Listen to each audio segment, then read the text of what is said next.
आई नवरात्र के शुभ अवसर पर एगो कथा प्रस्तुत बार वो सबके सामने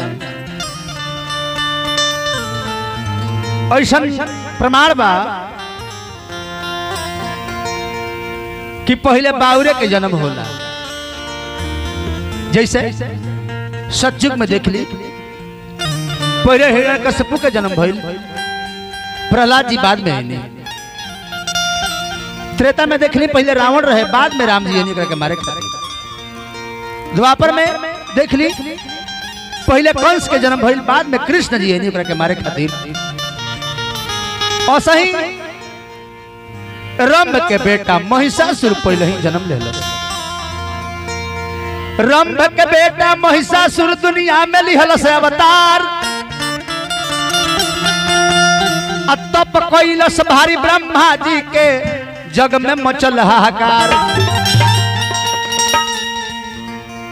रंभ के बेटा रंभ के एगो पाड़ी रहे, महिषी नाम रहे, ओकरा से प्रेम हो गई। चहटे लागल भैंस के, यक्ष लोग भैंसा के मार दिहल। यक्ष लोग रंभ के चिता सजावल, ओही में भैंस भी जर गई और ओकरे पेट से महिषासुर के उत्पत्ति भइल। रंभ के जंघा से रक्त बीज की उत्पत्ति भइल। लेकिन देखो महिषासुर जन्म के ब्रह्मा जी के तपस्या करते लागल, 10,000 वर्ष तपस्या कैलस। और तप कैलस भारी, तप कैलस भारी। अब महिषासुर ब्रह्मा जी के, महिषासुर ब्रह्मा जी के तो तप कैलस भारी। महिषासुर ब्रह्मा जी के तप कैलस भारी ब्रह्मा जी के। ए बाबुआ तो खुश हो के ब्रह्मा जी दे ले दर्शनवा, खुश हो के ब्रह्मा जी दे ले दर्शनवा। ब्रह्मा जी दर्शन देनी कहनी कि ए बाबुआ तारा तपस्या से हम खुश बानी। अब मांगे के होखे के मांगो जौन वरदानवा, मांगे के होखे के जौन मांगो वरदानवा।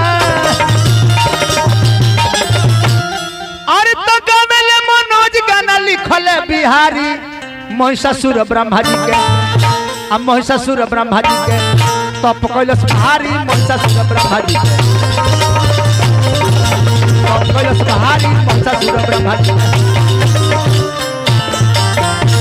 ब्रह्मा के तपस्या कैलस। ब्रह्मा जी दर्शन देने कहली कि वर मांगो, हम तुम्हारे तपस्या से खुश हैं। ब्रह्मा जी कहले कि मांगो मांगो मांगो ये बबुआ हमारा से हो वरदान। अरे मांगो मांगो मांगो ये बबुआ हमारा से हो वरदान।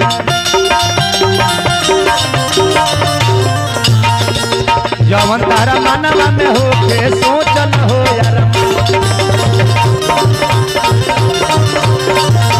जवन तारा मानवा में हो के सोचल हो यार।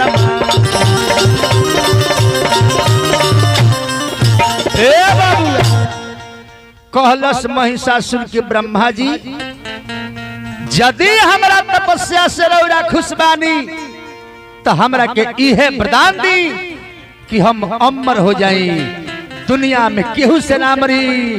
तब ब्रह्मा जी कहनी कि असंभव, असंभव।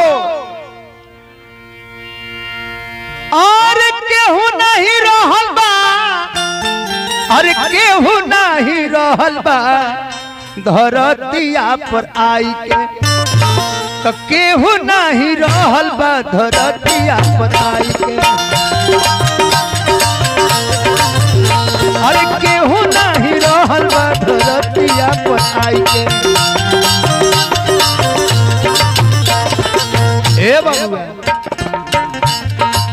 राजा महाराजा गोइले गोइले उनकर रानी। राजा महाराजा गोइले गोइले उनकर रानी। साधु बाबा गोइले छोड़ के पूछ के पलानी। साधु बाबा गोइले छोड़ के पूछ के पलानी।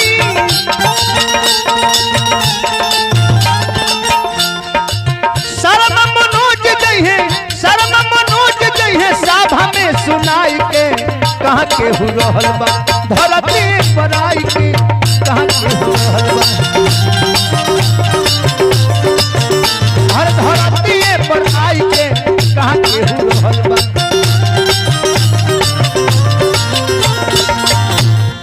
ब्रह्मा जी कहने के अरे मूर्ख, जो धरती पे आता है जन्म लेता है उसे एक न एक दिन मरना पड़ता है और तू भी एक दिन मरोगे, यह सच है, इसमें कोई संदेह नहीं है।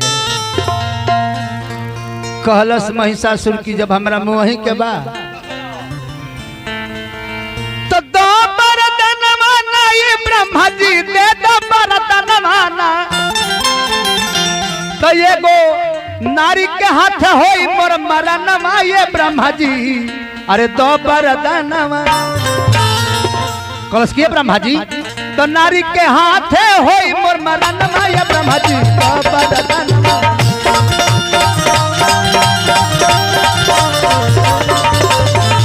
तो नारी के हाथ होई मोर मरनवा ये ब्रह्मा जी दो बरदानवा।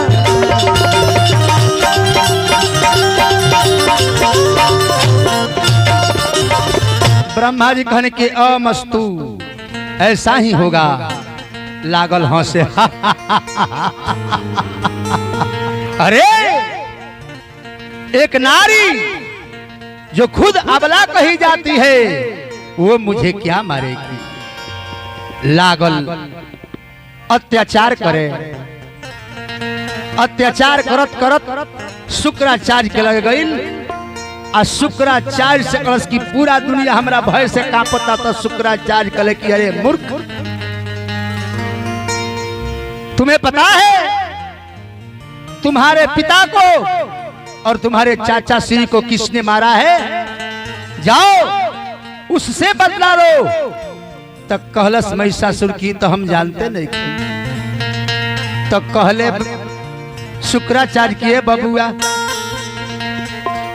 इंद्र के कराना ये बबुआ, इंद्र के कारण इंद्र के कराना ये बबुआ अब होइल तोहरा पापा के मराना।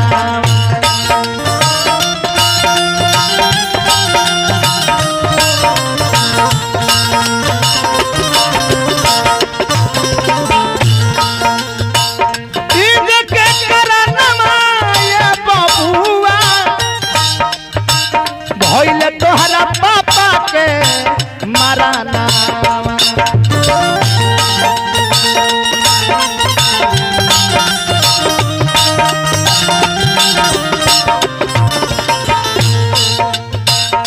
मानिले तो मन तो कहानमा ये बबुआ, मन तो कहानमा ये बबुआ उन्हीं के ले ली तो जाना।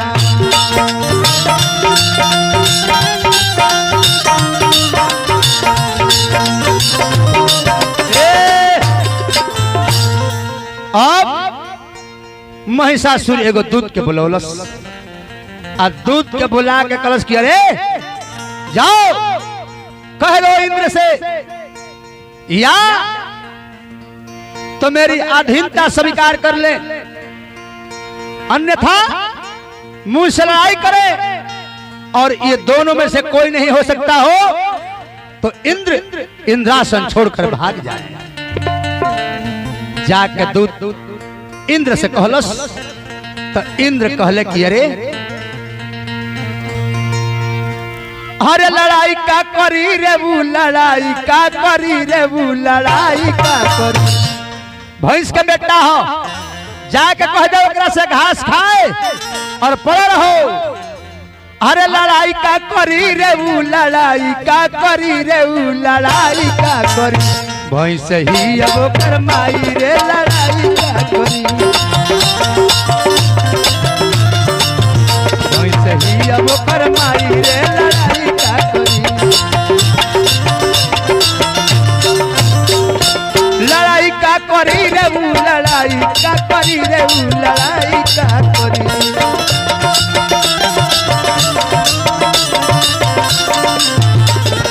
ही ओकर माई उ लड़ाई का करी वैसे ही ओकर माई उ लड़ाई का करी।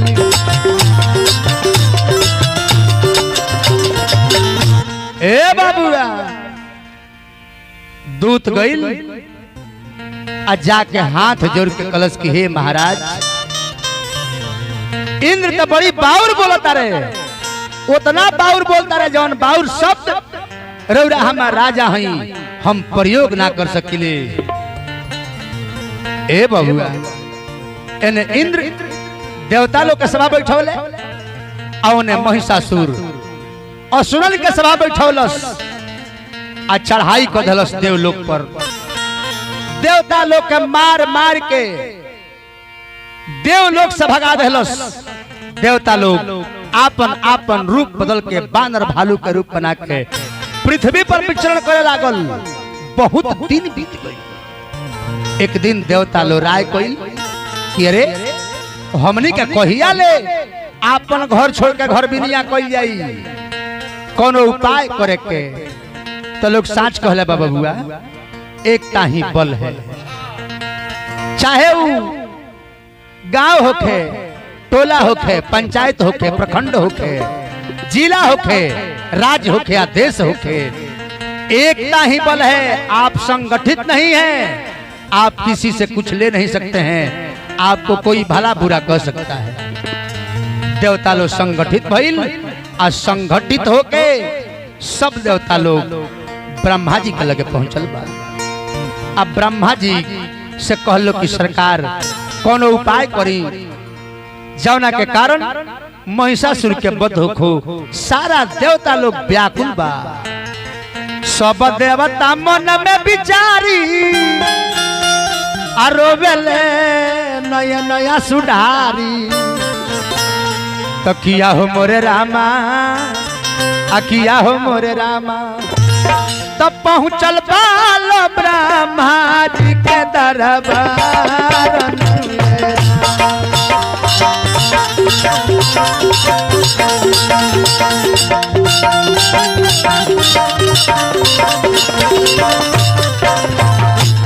किया हो मोरे रामा।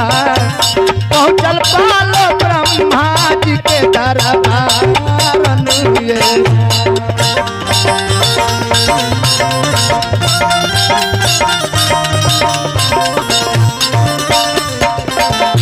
और का बबुआ रोमतार देवता लोग के राजा का कहीं हम अपन तमाशा।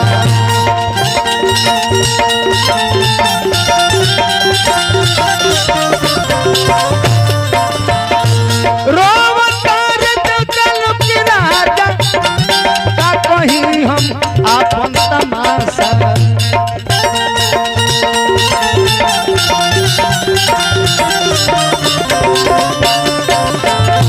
किया हो मोरे ब्रह्मा जी हथिया मोरा बतले गई हमार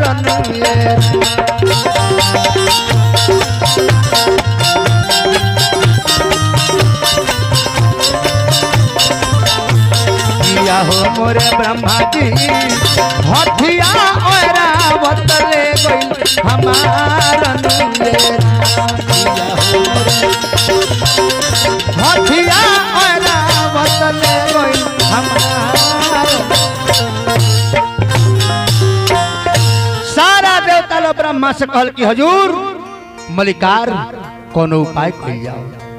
ब्रह्मा जी सब देवता लोग के लेके गइल बानी विष्णु जी के लगे।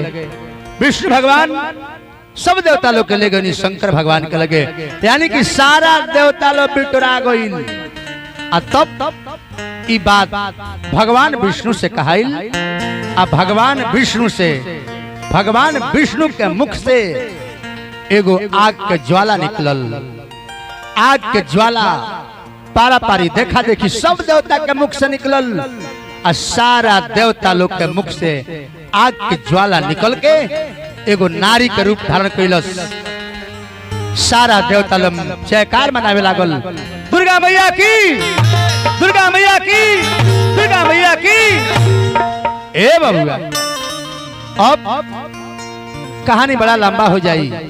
कौना कौना देवता से कौन कौन अंग बनल, सारा देवता लोग आपन आपन अस्त्र दिहल आ अस्त्र लेके माता महिषासुर मर्दनी, अभी तो नाम नहीं खे, बाकी आगे बढ़ल बाड़ी। पहाड़ पर जाके अट्टहास कैली, आ जब अट्टहास कैली, चिघार सुन के अट्टहास सुन के महिषासुर के 8 गो दूत रहले, उनमें से एगो दूत देखलस सुंदर रूप, प्रस्ताव कैलस महिषासुर के लगे जाके कि हे महाराज, हम एगो सुंदरी देखले बानी, रौरा सब वैभव परिपूर्ण बा, अंधन सोना चांदी रुपया पैसा सब कुछ बा, बाकी ऊ यदि रौरा घर में आ जाई तब बुझी कि रौरा परिपूर्ण हो जाए। अब महिषासुर शादी करे खातिर ओह शक्ति के लगे बारी बारी से 8 गो दूत के भेजले, 8 दूत मारल गईले। अंत में सुंदर रूप बना के महिषासुर आ माता के आइल, आ माता के लगे आइल, आ विवाह के प्रस्ताव कैलस। तब माता एक ही को बात कहली कि जो लड़ाई में मुझे जीत लेगा मैं उसे ही अपना पति बनूंगी। बड़ा तर्क वितर्क भइल। ओइजा महिषासुर एगो कथा भी सुनौलस, आ कहलस कि विवाह ना करबू तो उहे तहर दशा हुई। बाकी समय के भाव देखी, जब नाश मनुष्य पर छाता है पहले विवेक मर जाता है। समय आई, अरे लड़ैया भइली भारी, अरे लड़ैया भइली भारी रे, अरे लड़ैया भइली भारी। अब महिषासुर माई से, महिषासुर से दुर्गा मैया से, अरे महिषासुर आ मैया से लड़ैया भइली भारी, महिषासुर मैया से लड़ैया भइली भारी, महिषासुर मैया से। ए बाबुआ, रूप बदल बदल के लड़े लागल, रूप बदल बदल के, कबो आदमी के रूप धके, कबो राक्षस के रूप धके, कबो भैंस के रूप धके, कबो हाथी के रूप धके, अनेकों प्रकार के रूप धके लड़ता। लेकिन मैया का कही,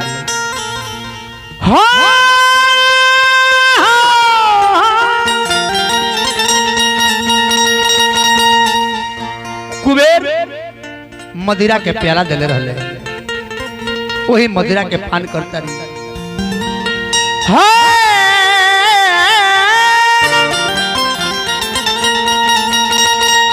लेके बिरमवा कोइली, अरे मदिरा के पानामा मदिरा पियत बाड़ी, अरे मदिरा पियते बाड़ी। अरे सुनी अब तो आगे के बयान, आ मदिरा पियते बाड़ी।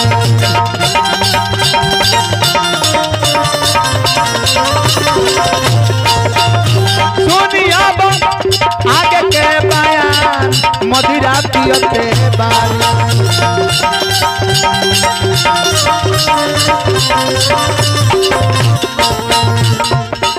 मदिरा के पी के मैया भइली माता वाला, मदिरा पियते बाड़ी।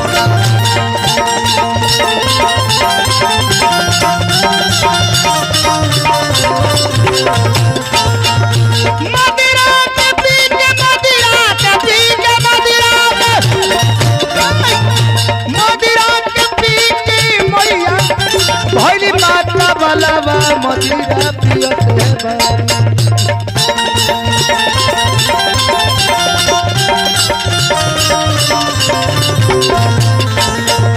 ले लिहली महिषासुर के जान, मदिरा पियते ले लिहली महिषासुर के जान, मदिरा पियते। ओही बेरा देवता लो जय जयकार कइल, नाम भइल महिषासुर मर्दनी। आ ओही बेरा कहली कि हे देवता लोग जब जब तहरा पर अत्याचार हुई पृथ्वी पर भीड़ हुई हमरा के याद करी हलो हम आए प्रेम से बोली दुर्गा मैया की